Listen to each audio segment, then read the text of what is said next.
That story forward and look at the possible ramifications and the practicality of this bill. We're joined by two very, very eminent people from the advertising world, Shailendra Singh of Percept and KP Sridhar, who Sonali of course called Pops, Chief Creative Officer at Sapient Metro. Thanks very much, gentlemen, for being with us.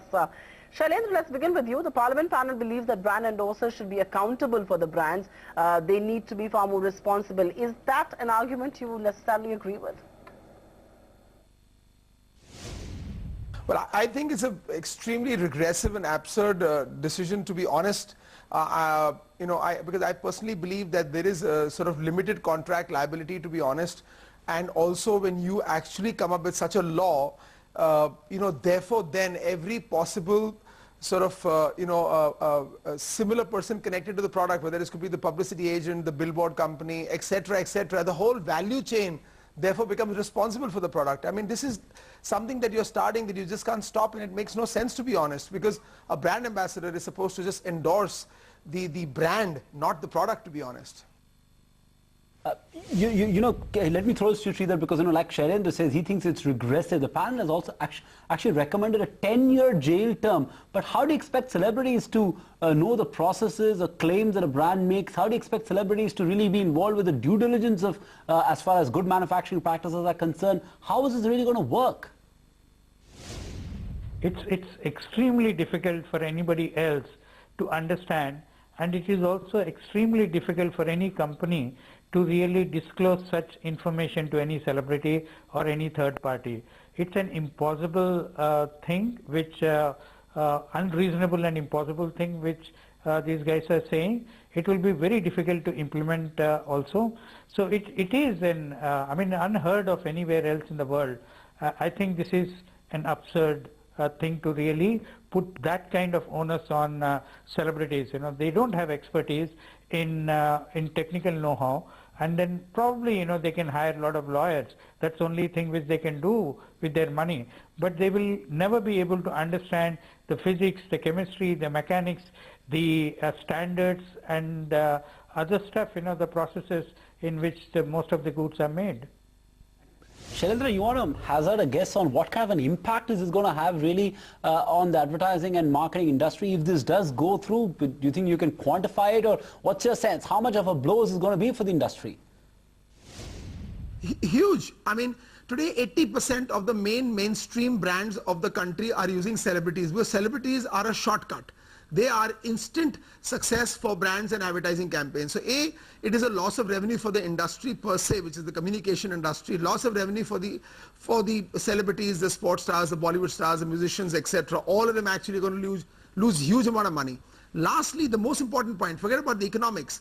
We are the youngest nation in the world. We have a population of 600 million below the age of 25. Young people look up to celebrities. They look up to be these famous people, whether they're athletes or actors, actresses, musicians or cricketers. They all look up. So the aspiration comes from the fact when you see the superstars on billboards. You see the superstars living a cool life and endorsing cool brands. You're going to take away this dream of this young person to be that celebrity. Are you serious? This is not a society you want to build. So I truly believe this is a no-go. I mean, it makes no sense. And I also want to put in a point here, and I hope the viewers and listeners understand that this is, in my opinion, this is anti-growth, anti-youth. To be honest, all young people should unite and fight this bill from not being passed, because this is not going to work. It is illogical and makes no sense for the progress of India. That's an important bit. It's not just anti-growth, it's anti-youth, and it will perhaps stifle dreams that people have to be these celebrities. But Sridhar, you want to comment on that? The impact on the advertising and the marketing industry. This is a standing committee recommendations. It of course has to go through various rigmaroles before it actually becomes law. One doesn't even know whether it is going to become law in this shape. But if it were to, what is your assessment of the impact that it could have? See, I think, there's certain, I agree that, the celebrities are paid a lot of money, and then they have a lot of influence over people, and then what they say people believe. And you must actually make them realize responsibility, but not to other extreme. This is completely other extreme which will destroy the entire advertising industry and also the celebrity endorsement. So, the question really is that celebrities are tapped, and like Shailendra was pointing out there, because they have a huge fan following. They'll have people who follow them and will go and use the products that they advocate for, and which is why brands perhaps tap them as well. But should it not be a commercial decision, and should the government get involved with the authorities, get their hands dirty in something like this at all? There's enough and more to worry outside. They shouldn't get involved. I think there are two things in everything.